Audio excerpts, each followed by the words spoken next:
Doctor তখন আমার শ্বশুরকে থ্রেট দিয়েছে, থ্রেট দিয়ে বলেছে যে হ্যাঁ ঠিক আছে নিয়ে যান, কোনো অসুবিধা নেই, বাড়িতে পুলিশ চলে যাবে, এরকম বলেছে।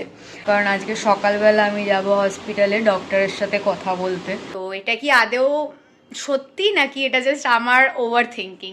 এই হসপিটালের যে সুপারিনটেন্ডেন্ট আছে তাকে লেটার লিখুন। তোমাদেরকে একটা গুড নিউজ দেওয়ার আছে, সেটা হচ্ছে যে আকাশের ফাইনালি ডিসচার্জ হয়ে গেছে। Hi guys, good morning and welcome back to a new vlog. আজকে একদম সকাল সকাল ব্লগটাকে স্টার্ট করলাম, কারণ আজকে সকালবেলা আমি যাব হসপিটালে ডক্টরের সাথে কথা বলতে, ডক্টর যখন ভিজিটে আসবে তখন। তাই জন্য আজকে 10টার আগে উঠে পড়েছি, এখন জলদি রেডি হয়ে নিই, রেডি হয়ে 10:30 পৌনে 11টার মধ্যে বেরিয়ে যাব। হাই গাইস, সো আমি ফ্রেশ হয়ে চাটা খেয়ে একদম রেডি হয়ে গেছি, চলো বেরোনো যাক। এখন বাজে হচ্ছে 11টা বাজেনি এখনো, তো 11টা বাজতে 5, চলো বেরোনো যাক। এই কাভার আপটা পরে বেরিয়েছি কারণ বাইরে প্রচণ্ড গরম, আমি পুরো পুড়ে ঝলসে শেষ হয়ে যাব। হাই গাইস, সো আমি ফাইনালি বাড়িতে পৌঁছে গেছি। বাড়িতে এসে মুখটা ভালো করে ওয়েট ওয়াইপস দিয়ে ক্লিন করলাম, কারণ প্রচণ্ড বেশি রোদ বাইরে, অ্যান্ড আমার এত বাজে ট্যান হয়ে গেছে যে কিছু বলার নেই। যাই হোক, যেটার জন্য ব্লগটাকে অন করলাম সেটা হচ্ছে যে ডক্টরের সাথে কথা হয়েছে আমাদের, অ্যান্ড ডক্টর আজকেও বলছিল ছাড়া হবে না, ছাড়া হবে না, ডিসচার্জ হবে না, লো প্রেশার আছে, এইসব বলছিল। তারপরে আমার শ্বশুরমশাইয়ের সাথে একটা কি বলবো, একটা তর্কাতর্কি একটা সৃষ্টি হয়েছিল।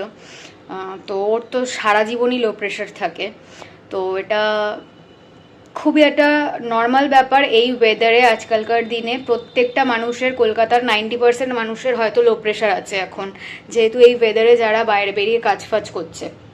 তো তাহলে প্রত্যেকজনকে তাহলে হসপিটালে ভর্তি করে রাখা উচিত। এনিওয়ে, তো অনেক তর্কাতর্কি হলো। আমরা বললাম যে, আমার শ্বশুরমশাই বললো যে না, যেভাবেই হোক আপনি ডিসচার্জ দিন না দিন, যেভাবেই হোক আজকে আমরা পেশেন্টকে বাড়িতে নিয়ে যাবো, কিছু করার নেই আমাদের। তো ডক্টর তখন আমার শ্বশুরকে থ্রেট দিয়েছে, থ্রেট দিয়ে বলেছে যে হ্যাঁ ঠিক আছে নিয়ে যান, কোনো অসুবিধা নেই, বাড়িতে পুলিশ চলে যাবে, এরকম বলেছে। তখন আমার শ্বশুরমশাই বলেছে যে না, এটা তো আপনি একটা খুবই বোকা বোকা কথা বলছেন, ডেফিনেটলি এটার কোনো প্রসিজিওর আছে যেটার থেকে আমরা পেশেন্টকে ছাড়িয়ে নিয়ে যেতে পারি আমাদের স্বইচ্ছায়। তারপরে অনেক ঝামেলা ঝাঁটি ফাটির পরে তারপরে ডক্টর বলেছে ঠিক আছে, আপনি যে হসপিটালের যে সুপারিনটেন্ডেন্ট আছে তাকে লেটার লিখুন। লেটার লেখার পরে তারপরে সে যখন ওটাকে অ্যাপ্রুভ করবে তাহলে আজকে সন্ধেবেলার মধ্যে ডিসচার্জ দেওয়া হবে। তো সুপারিনটেন্ডেন্টকে লেটার লিখে জমা দেওয়া হয়ে গেছে, ওখান থেকে বলা হয়েছে যে হ্যাঁ আজকের মধ্যে ডিসচার্জ হয়ে যাবে। এবার লেটস সি কি হয়, যেহেতু বিকেলবেলা মনে হয় না আমি যেতে পারবো বলে, কেন কি আজকে রেভেনরিওর ভ্যাকসিনেশন ডেট আছে, তো ওদেরকে ভ্যাকসিনেশনের জন্য আমাকে আবার রেভেনরিওর ডক্টরের কাছে নিয়ে যেতে হবে। তো ওই জন্যই আমি সকালবেলা গিয়ে সব কিছু মিটিয়ে ফিটিয়ে আসলাম। এবার দেখি যদি পারি তো যাব, না পারলে আর বেকার স্ট্রেস নেব না, যেহেতু আরেক জায়গায় আমার যাবার আছে। তো এখন আপাতত আমি স্নান টান করে ফ্রেশ হয়ে নিই। জিন্স খুলতে গিয়ে আমার অ্যাঙ্কলেটটা ছিঁড়ে পড়ে গেল, সব ছিঁড়ে, বিডসগুলো সব কটা ছিঁড়ে, দড়িটাই পুরো ছিঁড়ে পড়ে গেছে। এই অ্যাঙ্কলেটটা আমি কিনেছিলাম রাজস্থান থেকে। হাই গাইস, সো আমি স্নান টান করে একদম ফ্রেশ হয়ে চলে এসেছি। এবার একটু ব্রেকফাস্ট করে নিই, প্রচণ্ড খিদে পাচ্ছে। বাজে হচ্ছে অলমোস্ট 1:20। এখানে মা ম্যাগি বানিয়ে দিয়ে গেছে, অনেকক্ষণ আগেই দিয়ে গেছে, পুরো ঠান্ডা হয়ে গেছে, আমি স্নান করছিলাম তখনই দিয়ে চলে গেছে। Hi guys, good evening. তো আমার ইউটিউবের সব কাজ কমপ্লিট হয়ে গেছে। অ্যাকচুয়ালি বাড়িতে আসার পর থেকে আর সেরকমভাবে ব্লগ করা হয়নি, কারণ বাড়িতে এসে আমি প্রচণ্ড বেশি টায়ার্ড হয়ে গেছিলাম, অ্যান্ড প্রচণ্ড শরীরটা খারাপ লাগছিল, ম্যাচ ম্যাচ করছিল শরীরটা প্রচণ্ড, তাই জন্য আমি বাড়িতে এসে ঘুমিয়ে পড়েছিলাম। তারপরে ঘুম থেকে উঠে মাকে বললাম একটু নুন চিনির জল করে দাও, নুন চিনির জল খেলাম। তারপরে কটা 5টা বাজে হয়তো, তখন মা বললো যে সকাল থেকে তো শুধু ম্যাগি খেয়ে আছিস, সেরকম তো কিছু খাসনি, তো আমি একটু ভাত খাইয়ে দিই। যেহেতু আমার একদমই এনার্জি ছিল না নিজের থেকে ভাত মেখে খাওয়ার জন্য, তো মা আজকে ভাত খাইয়ে দিয়েছিল। তাই জন্য লাঞ্চে কি খেয়েছি সেটাও তোমাদেরকে দেখানো হয়নি। তারপরে ইউটিউবের সব কাজ কমপ্লিট করলাম। এখন আপাতত আমি একটু ইনো খাচ্ছি, কারণ আমার খুব অ্যাসিডিটি ফিল হচ্ছে তার জন্য।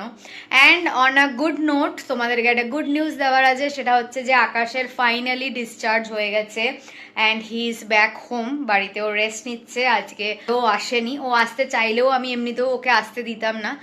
আমার আরেকটা খুব ইম্পর্টেন্ট কোয়েশ্চেন আছে তোমাদের কাছে, সেটা হচ্ছে যে আমরা যখন ইনো খাই, যেহেতু আমরা জানি যে ইনো হচ্ছে আমাদের পেটে যা যা জিনিসপত্র আছে সেগুলোকে হজম করে দেয়, মানে খাবারের কথা বলছি, নট লাইক বডি পার্টস। মানে হ্যাঁ, তো পেটে যা যা খাবার দাবার থাকে যেগুলো সেইভাবে হজম হয়নি, অ্যাসিডিটি ক্রিয়েট করছে, সেগুলোকে হজম করে দেয়। তো ইনোটা আমরা যেই গ্লাসে বা যেই বটলে মিক্স করে খাচ্ছি, তার মানে হচ্ছে এই বটলেও যত নোংরা আছে বা গ্লাসে যে খায় সেই গ্লাসে যদি কোনো নোংরা থেকে থাকে, মানে এটা যখন আমরা শেক করে খাচ্ছি তখন মানে ওই নোংরাগুলোকেও ওরা কালেক্ট করে নিচ্ছে, কালেক্ট করে নিয়ে ওই নোংরাগুলোকেও আমরা খাচ্ছি। এটা কি কোনো ফ্যাক্ট নাকি এটা আমার জাস্ট মানে যেহেতু কি বলবো, আই এম ওভার থিঙ্কার, তার জন্য আমার এটা মনে হয়? তোমরা প্লিজ নিচে কমেন্ট করে জানাও, কারণ এটা আমার নতুন কনসার্ন নয়, এই কনসার্নটা আমার অনেক দিন ধরে আছে, বাট আমি অনলাইনে এসে কাউকে জিজ্ঞাসা করার মতন সাহস নেই আমার। তাই জন্য আজকে ফার্স্ট টাইম আমি এটা তোমাদেরকে জিজ্ঞাসা করছি যে এটা কি আদেও এরকম কিছু হয় যে বোতলের যত নোংরা আছে, বোতলকেও ইনো পরিষ্কার করছে আমাদের পেটের সাথে সাথে, আর সেটাকেই আমরা খাচ্ছি। তো এটা কি আদেও সত্যি নাকি এটা জাস্ট আমার ওভার থিঙ্কিং? ডিনার নিয়ে চলে এসেছি। ডিনারে আজকে আছে হচ্ছে রুটি আর আলু ফুলকপির একটা তরকারি, আই মিন ভাজা, নট তরকারি। হাই গাইস, তো আমার আজকের মতন স্কিন কেয়ার আর চুল বাঁধা হয়ে গেছে অ্যান্ড এখানে আমার বেডও ফুল ক্লিন। তো চলো তাহলে আজকের মতন ব্লগটাকে এখানেই এন্ড করা যাক। যদি ভালো লেগে থাকে দেন please to like, comment, share and subscribe to our YouTube channel and don't forget to follow us on Instagram as well as Facebook. আবার খুব জলদি একটা নতুন ব্লগ নিয়ে দেখা হবে। বাই।